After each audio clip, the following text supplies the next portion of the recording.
Yo, what's going on, everybody? It's your boy Gift the Gamer 204 back at it again with another banger, man. And in today's video, we'll be going over three topics. But before we go ahead and do that, if you are new and you do like what you see here, please consider subscribing to the channel. Hit the like button as we keep on rolling, ladies and gentlemen, right into today's video. So, for the first topic of today's video, we're going to go over to insidergaming.com. And this is it right here. This is the brand new game that's taking over the Steam charts, right? So it's called Schedule 1. They're already being investigated for IP copyright infringement claims. This is unbelievable, people. So, nothing brings momentum to a screeching halt quicker than legal action. This is Prospect Schedule 1 is facing as it's being deemed too similar to Movie Games SA's Drug Dealer Simulator 1 and 2 franchise, prompting a full investigation into the game. Whereas people were hyping themselves up for Warzone's Verdansk or continuing to enjoy the success of Assassin's Creed Shadows, Steam indie title Schedule 1 was out here dominating. The game is about making and dealing drugs and all the rigors that come with the crime life. This is apparently appealing as Schedule 1 hit a peak of over 400,000 players and continues to bring in wheelers and dealers each day. Everything was going great, but on April 3rd, publisher Movie Games SA demanded an investigation into TVGS Schedule 1. Okay? They continue here.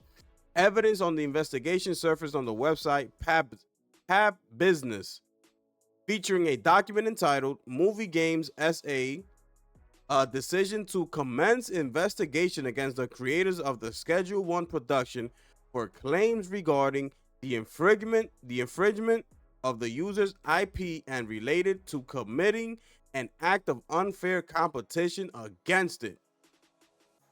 Movie Games SA has its own series of drug dealing games, Drug Dealer Simulator 1 and Drug Dealer Simulator 2. While the name is more overt in its goal, both titles have attracted thousands of players, respectively. The legal document mentions potential infringement of the user's intellectual property rights and activities that may bear the characteristics of unfair competition have been identified. Ergo, Schedule 1 is too similar to the Drug Dealers Similar series, similar to Nintendo's lawsuit with Palworld, okay? Proceedings begin as soon as Schedule 1 released on March 24th and featured a comparative analysis of the company's IP, which includes, M.IN, Drug Dealer Simulator and Drug Dealer Simulator 2, and the Schedule 1 project. The investigation is strongly looking into elements of the game's plot mechanics as well as UI, user interface. It finishes by saying, the user will immediately inform about further action related to the pursuit of claims regarding the infringement of the user's IP and act of unfair competition in subsequent current reports. We'll continue to monitor this situation and see how TVGS responds to the investigation. And that's it for this article right there, right? So, as we cross over to the Steam DB chart, if you see here, it's peaked at 414,000 players, bro. This is the game right here, Schedule 1, that's been taking, the Steam charts by storm. So, this is another situation just like Palworld. I don't understand how these companies make games very similar to another game that's already out and expect not to, face the consequences, such as Palworld, what they're dealing with right now with Nintendo and Pokemon. The same thing is happening here. So it's like you're going to come out with this game, it's a smash, a huge success, but now, you're going to be taken to court.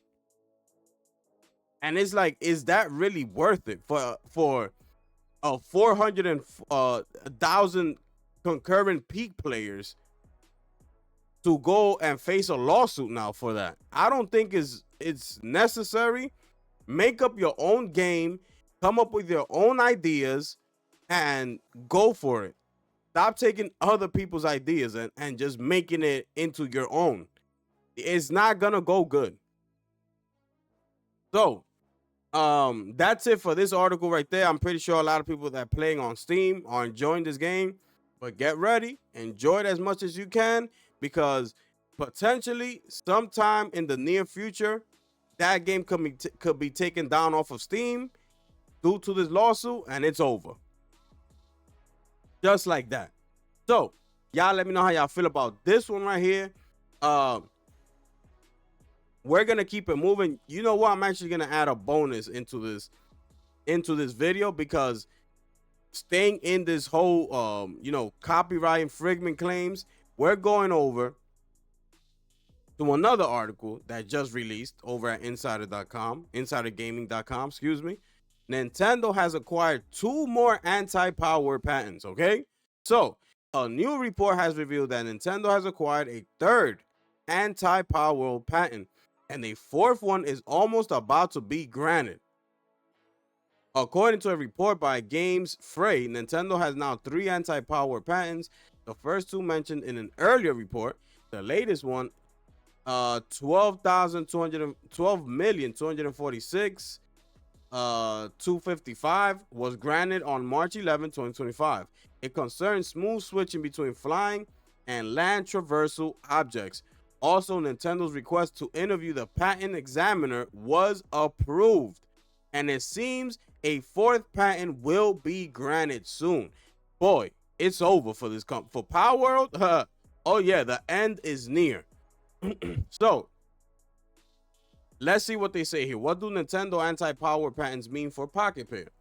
Nintendo will soon have 4 anti-power patents in the United States, which could mean a lawsuit could be filed against Pocket Pair soon.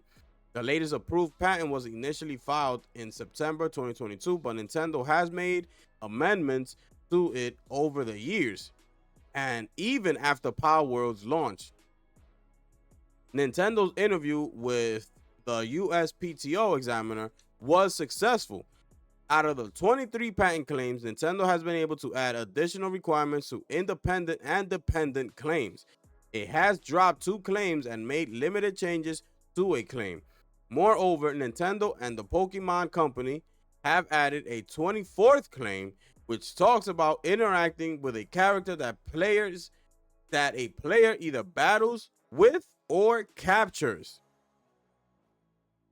Hello? This is unbelievable. Games Fray believe it is fairly likely that Nintendo and the Pokemon Company will file a patent infringement complaint in the US. However, it is not certain, and depending on how things go in Japan, there's always a chance that the lawsuit will never come. In other news, Pocket Pair CEO came under attack in Japan every day when Power World was released. Also, the game could be released on the Switch too, if the console is beefy enough. What are your thoughts on Nintendo acquiring more anti-Power World patents? Let us know in the comments. Okay, that's the article for this one. You see what I'm saying? Bro, you're basically you stole everything from Pokemon. Look at this right here. Look at this image, bro. You could tell who they're trying to attract, like who's Pikachu.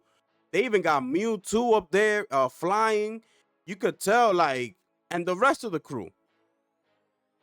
And then being able to capture one of these characters and walk and be with them and get into a fight and bring them out, just like Pokemon, bro. It's the same thing.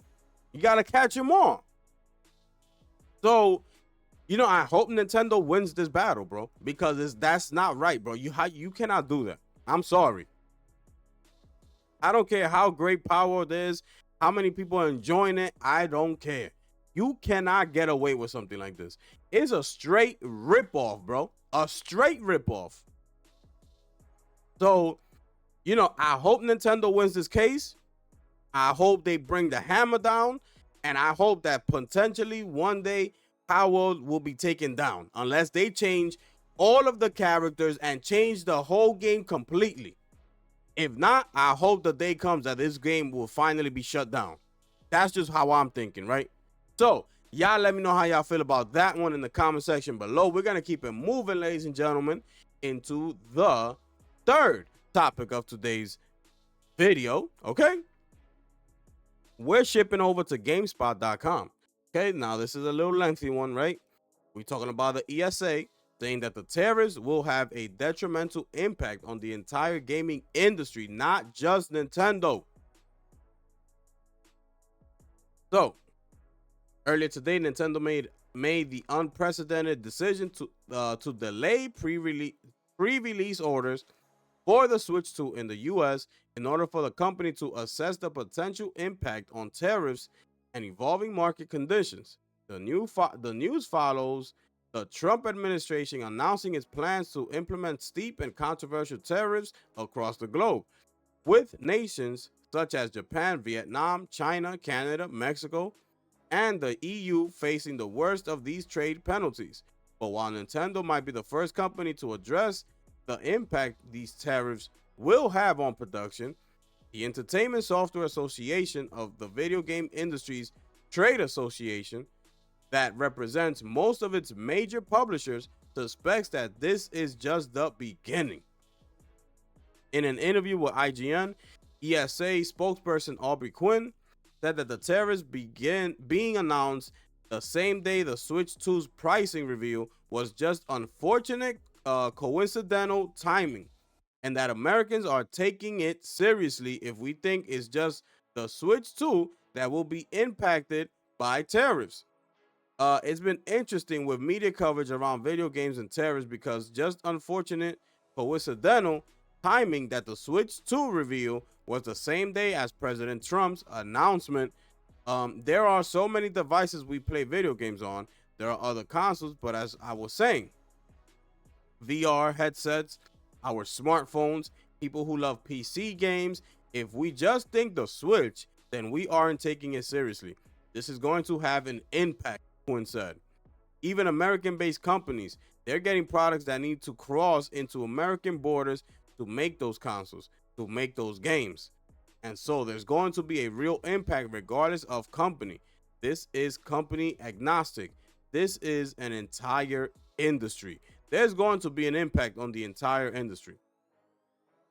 Quinn added that she expects the entire consumer ecosystem will be affected by these tariffs, as higher prices and volatile economy means consumers are less likely to spend. This will in turn impact company revenue, job security, research and development, and even what the next generation of consoles will look like. IGN reporter Rebecca Valentine noted. Like consumers and the media, for that matter, Quinn said, the ESA is still trying to figure out exactly how things will play out and just how big said impact will be. Though the organization assumed these tariffs were coming due to Trump's past actions and campaign promises, they are unsure how things will ultimately play out and are trying not to have knee-jerk reactions, okay? We're moving down here now. We don't think that what President Trump announced this week was the end of the story.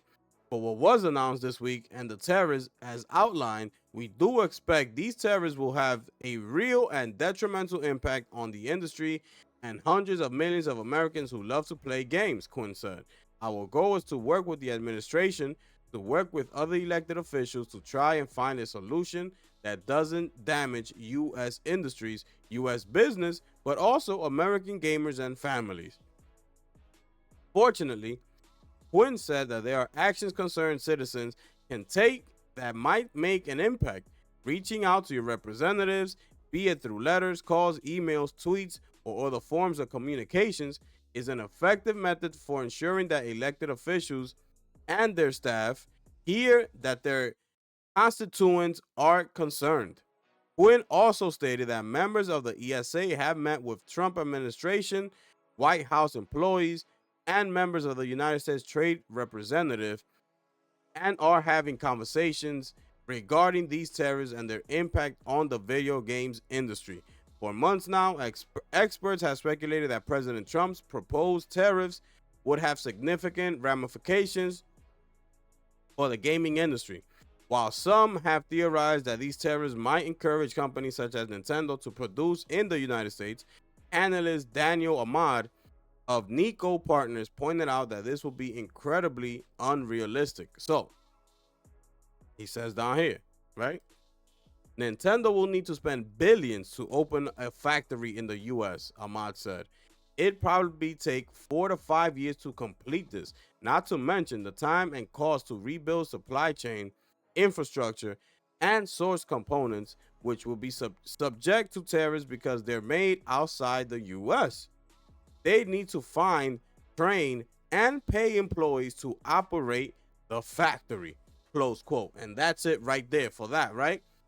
So, at least, you know, what Quinn said here, right? That members of the ESA have met with the Trump administration, right? So there's some sort of talk happening behind the scenes. They're trying to get all this into place, right? They're trying to see maybe, you know, those tariffs that he's trying to put don't affect the video game industries and things like that, right? They're trying to get everything sorted out. So, like I said in my live last night, we have to wait. That's why Nintendo decided to pull back on the pre-orders. Why? Because things need to settle down. Okay, everything is the amount of pressure right now, especially like they said that it just happened to be the same day that Nintendo announces their Switch 2. You know, Trump announces the tariffs. It just happened to coincidentally happen on the same day, right? So a lot of emotions going on, like a lot of things are happening, a lot of talk. So what's the right thing to do? Cancel the pre-orders, which is just from today, which is the 5th, you know, 4 days out. So just do it early enough. Let people know we're canceling it. Don't wait for the last minute, like April 8th, to be like, oh, no more pre-orders tomorrow. You know, like, it's good that they did this early. Let everybody know. Let everything calm down. Let's settle in. Let these people have these meetings with the Trump administration. Find out what's going on. And then later on, if things happen to go well in these meetings, and Nintendo says, okay, we spoke, we sorted everything out, pre-orders are back up, you know, the pricing is either gonna stay the same, it's gonna go higher. Let's find out, right? So from Nintendo's business standpoint, they're actually right by canceling the pre-orders, just off the simple fact of everything I just finished mentioning, right? As a business, it's just the right thing to do, bro. You cannot just go and having all of these issues happening around you, especially the tariffs. You have to take a step back because things change now. The game plan is now changing because of that. So you gotta pull back and wait and see what's going on. If Trump just says, you know, I don't care, this is what it's gonna be, then that's what it's gonna be. Nintendo's gonna come back now. Okay, that's what it's gonna be. Okay, they're gonna come back. Sales are going up, but guess what? The Switch is no longer $450. We bringing it up to $550 now for the base. And if you want that bundle with the Mario Kart, it is now $599, which is $600. And then at that point, the decision is yours. What are you gonna do? Are you still gonna buy it or are you not? You have every right to make any type of decision that you want to make. The decision is yours at the end of the day. But those are just things that are happening right now behind the scenes. They're talking. They're trying to get things done. So hopefully everything turns out, you know, in our favor. Hopefully, you know, they come to an agreement somehow that it shouldn't affect the video game industry and let it be known. Everything else you want to throw your tariffs on, like your clothing or whatever it is. But, you know, since we're the ones part of this video game, you know, industry, of course, we want our favorite hobby to to be at a lower cost and more affordable and things like that, right? So we'll be able to enjoy more games, more hardware when they release them and things like that. So let's just hold off, all right? Relax, hold off, wait until things settle down and calm down, and then we'll go forward from there. Y'all let me know how y'all feel about that one right there. We're gonna move on to the last and final topic of today's video, ladies and gentlemen. Y'all make sure y'all smash that like button as y'all come on in here, on your way out as well. And ladies and gentlemen, here we go. This is thegamespost.com. And here we have none other, the one and only Bungie, Sony's own, I should say. Bungie, set to reveal more about Marathon late next week, it's claimed. And here we go, people. Let's get it. After months of silence, Bungie is finally making noise about Marathon again. The upcoming extraction shooter, a reboot of Bungie's classic sci-fi series, has been a bit of a mystery since its reveal 2 years ago. While early trailers gave us a taste of the game's vibe and style, actual details have been hard to come by. That changed today. Marathon's social media channel suddenly came to life, sharing cryptic new teasers that kicked off a second ARG, alternate reality game. Players digging through the clues found new in-universe imagery, a few eerie soundtrack snippets, a bunch of text files hidden, and a terminal linked to the game's fictional UESC corporation. That's one of the images right here.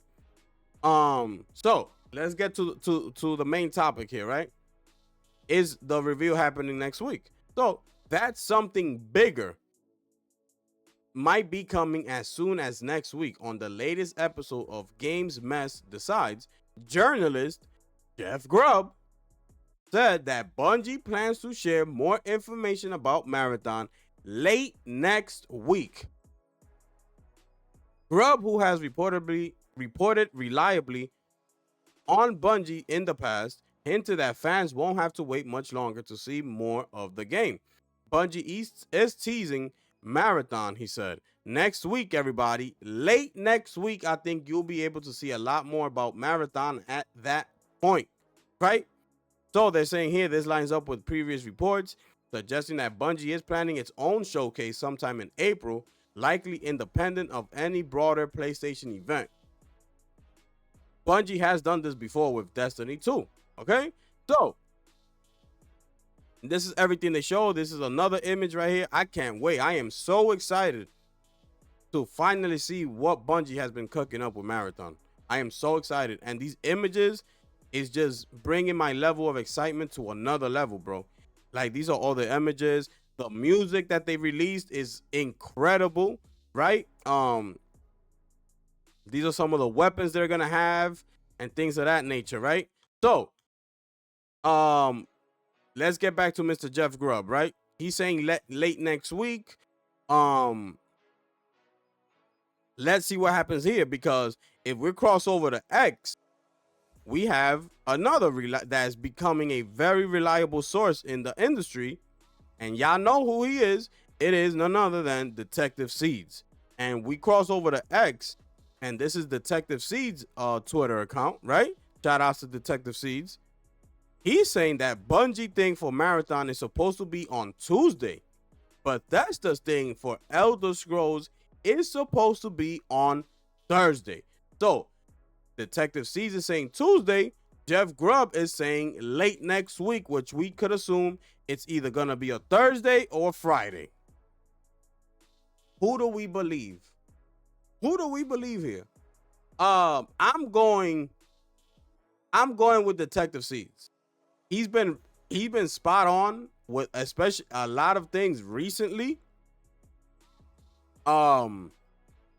Jeff Grubb missed a huge one a couple of weeks ago and has yet to come out and apologize. What he did was make an excuse for it and kept it moving. So I'm gonna go with Detective Seeds on this one. I'm gonna say Tuesday. Let's see. Hopefully, it turns out that way. But if not, I don't care. Whatever it is, it's coming next week, right? Coming next week. Let's get ready. We will be live streaming that event. Okay? So make sure y'all pull up to the channel. We gonna be here rocking out We PlayStation all day over here. You understand what I'm saying? So we finally gonna get to see the big reveal. And that's all I gotta say about this. Get ready, get hyped. Make sure y'all be here when we live stream this event. All right. So thank y'all so much for being here. Those of y'all who did enjoy this, if you are new, please consider subscribing to the channel. Hit the like button on your way out. We do offer memberships as well. It is in the description below. Y'all can go ahead and take a look at those. We offer some, incredible things for the members. So make sure y'all go ahead and click that. Thank y'all so much for being here. With that being said, it is your boy, the Gifted One here, ladies and gentlemen. And I'm going to catch y'all on the next one. I'm gone.